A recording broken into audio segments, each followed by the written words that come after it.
Bueno, me parece que justamente acá hay un cuadro de dónde estamos parados, ¿no?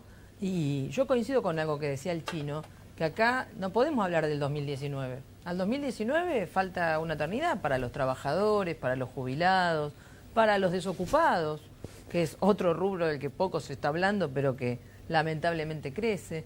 Y en ese punto, creo que un punto donde se han puesto de acuerdo, el único punto en el que se han puesto de acuerdo, por ejemplo, en esta reunión que hubo entre los industriales y el gobierno, es que quieren avanzar a fondo con la reforma laboral.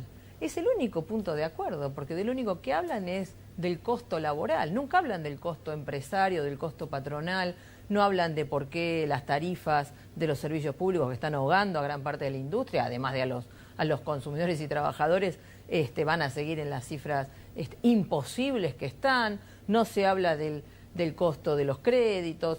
O sea, de lo único que se habla es de cómo se rebajan los salarios de los trabajadores, se atacan los convenios colectivos de trabajo, y con ese tipo de políticas no vamos a mejorar, vamos siempre para atrás. Sí. Y esto lo estamos viendo claramente en las distintas paritarias y en los despidos. Ahí tenemos los trabajadores del INTI que hoy se movilizaron al Ministerio de Trabajo nuevamente, los 258 despedidos y el conflicto que se ha producido por esto. Están saliendo todas las denuncias de los negociados del directorio del INTI y empieza a repercutir esto sobre la industria, porque la industria empieza a tener la dificultad de que no puede validar ni las importaciones, ni los instrumentales, ni distintas producciones que tiene que validarlos el INTI, y a esto hay que darle una solución. Impresionante, ¿no? La investigación de mi amigo Méndez, ¿sí? En ADN Federal, ¿sí? Mi amigo cordobés.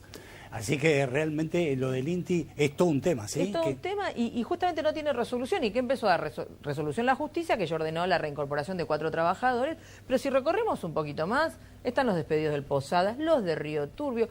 Ahí en Río Turbio también es paradigmático, porque están los recursos, están los trabajadores, están dos pueblos, porque si no tenemos que hablar de un genocidio de 2 pueblos, de decir, bueno, enterramos a todos acá y chau.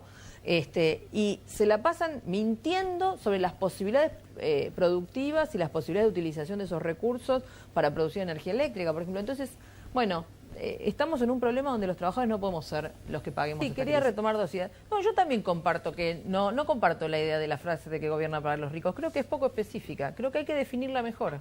Creo que el gobierno de Macri gobierna para los bancos, para la banca internacional, para las grandes empresas, que son las que tienen garantizados para los sectores concentrados del agro, para los grandes terratenientes y los exportadores. Creo que hay que especificar qué son los ricos también. Y en este punto creo que es muy clara esa orientación, porque efectivamente acá se habla de reducir el déficit fiscal, habló el gobierno, nos impuso una serie de leyes y demás, pero el endeudamiento va en un crecimiento feroz.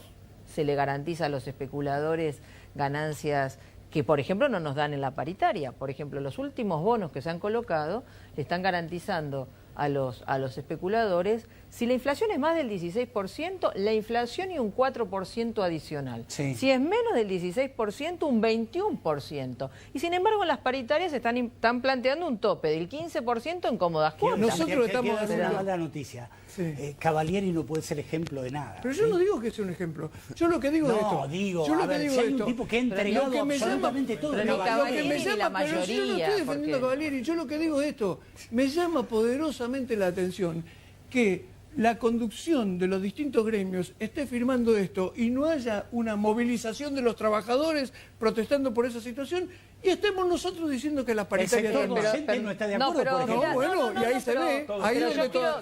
¿Eso qué quiere decir? Que donde no hay acuerdo hay movilización. Miguel, permitime.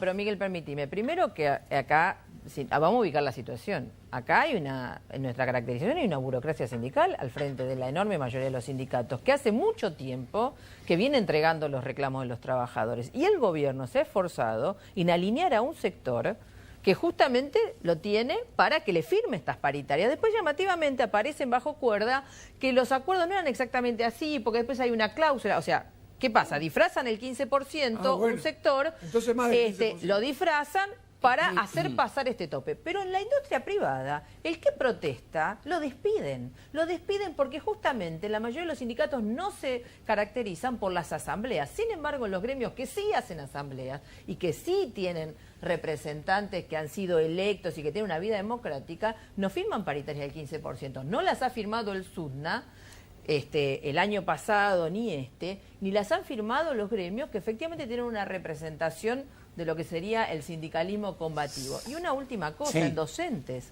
En docentes nos quieren imponer una paritaria que es terrible. Y la respuesta por qué ofrecen el 15% es porque el único costo que entienden cómo bajar es el salario, es el costo del trabajador. El costo empresario no se toca. Y en ese punto me parece que es crucial ver cómo, de la mano además de la rebaja del salario, que es un mecanismo típico de confiscación de los trabajadores, también está el proceso de modificación de los convenios, porque veamos que estos acuerdos no vienen solo, vienen todas con cláusulas para modificar, por ejemplo, el estatuto del docente, presentismo, esto, lo otro, modificaciones del estatuto del docente o convenio. Quería puntualizar, porque uno de los temas que acá se menciona es el tema de las tarifas, ¿no? Y yo quiero decir que aunque han aumentado virulentamente las tarifas a situaciones que son impagables, porque los aumentos que vinieron este mes, te digo que están haciendo explotar cualquier salario, porque son aumentos insostenibles. Sin embargo, no se redujo el déficit fiscal. ¿Por qué? Porque como a las privatizadas les están garantizando la rentabilidad y la ganancia en dólares, por ejemplo, la del gas, el Estado sigue poniendo. O sea que es falso que todo ese costo que estamos pagando los consumidores resulta que va a redundar en achicar el déficit fiscal.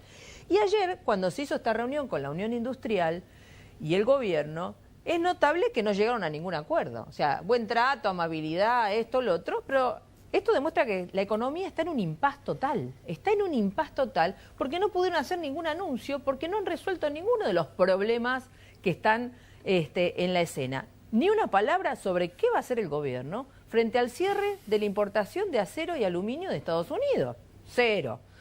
¿Qué va a pasar con el nivel de endeudamiento de Argentina y las tasas de interés y este nivel cada vez más explosivo de la deuda, que a la vez también pone dificultades para las empresas para acceder al crédito y demás? Cero. Entonces tenemos un cuadro donde la única conclusión que sacaron es que no hay rentabilidad empresaria por el excesivo costo laboral. Vuelve el cántaro a la fuente. Bueno, pero vuelve el cántaro a la fuente. Entonces, pero eso es lo que publican hoy todos los medios de lo que se ha discutido en la reunión. Entonces, quiere decir que efectivamente la única orientación que el gobierno sigue es esta. Por eso no tiene arreglo. No es que esto lo arreglan con una o dos medidas. No tiene arreglo. Vamos Miguel, a una nueva crisis. Tres ideas. Mira, el primer tema es que justamente acá se vuelve al tema tarifario. Y yo quiero decir que justamente el esquema que, por supuesto, también sostuvo el gobierno anterior de subsidios a las privatizadas, con el que está sosteniendo este gobierno, que son los subsidios más el aumento de tarifas, obviamente no tiene resolución. Nosotros entendemos que hay otra forma de resolver la cuestión de la energía. ¿Por qué sigue en manos de las privatizadas que si abriéramos los libros de esas empresas nos encontraríamos que no han invertido un centavo de todo ese dinero que han recibido? Entonces, efectivamente, acá hay que cortar con ese funcionamiento privatizado de la generación de energía, privatizado de entregar los recursos y que después sigue todo como justificación de más traslación de recursos del Estado a esos lugares y ni siquiera dando el servicio que hace falta porque los cortes de luz siguen por todos lados.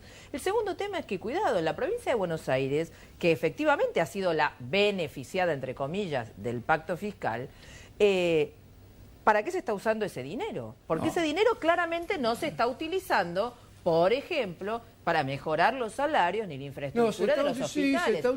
Se está utilizando para mejorar ni el salario, ni el nombramiento de cargos, ni la situación de la infraestructura escolar, que la conozco bien, digamos, con lo cual te digo que estamos en este momento luchando no solo contra el cierre de escuelas, sino porque desdoblen los cursos numerosísimos que hay en enorme cantidad de escuelas que no las desdoblan, que no han construido, no han puesto un ladrillo. Y entonces en este sentido tenemos un cuadro que es cada vez más grave del ángulo del gobierno, porque cuando siguen hablando de reducir el déficit fiscal, van a seguir con los despidos, porque esa es la única otra idea que tienen. Se preparan 20.000 despidos más en el Estado, como no lo dice el ministro de Modernización. A ver, yo creo, primero y principal, en la provincia de Buenos Aires se está haciendo una inversión importantísima en caminos rutas... Lo que beneficia a la patria contratista, no a la población de la provincia. En asfalto, en obras hidráulicas, en agua corriente, en gas, lo que necesita la gente. Y en hospitales. Lo primero que se hizo fue arreglar todas las salas de primeros auxilios, se arreglaron las salas de guardia de todos los hospitales, pero sí, esto es lo que necesita la gente. Si yo fui a los hospitales que dicen que los han arreglado y han abierto un ala y el resto se cae a pedazos, literalmente. Pero empezaron a trabajar... Vamos al Meléndez si querés, y lo recorremos. Pero a ver, empezaron a trabajar. Por supuesto que no se resolvió la situación de todos los hospitales de la provincia de Buenos Aires. De los que dicen que arreglaron, se empezó a trabajar en todos los hospitales de la provincia de Buenos Aires y en todos hubo un sector que se arregló. La segunda, es decir, la verdad es que la inversión que se está haciendo en la provincia de Buenos Aires es fenomenal y esto en términos generales está reconocido por casi todo el mundo. A la patria contratista. No es cierto que sea la patria contratista. Se me termina el programa, La verdad que no es cierto. Lo de la patria contratista se terminó hace 2 años. No se terminó. Se terminó hace 2 años. Le volvieron a entregar las obras a las mismas empresas que cuestionaban. A las mismas empresas que cuestionaban. Vamos a ver la licitación de la Ruta 11, por ejemplo. A las mismas empresas. Pero no es así. Las mismas empresas que cuestionaban no están en todo caso presentándose porque sus titulares están presos en algunos casos. Las mismas empresas, la provincia de Buenos Aires son las mismas empresas.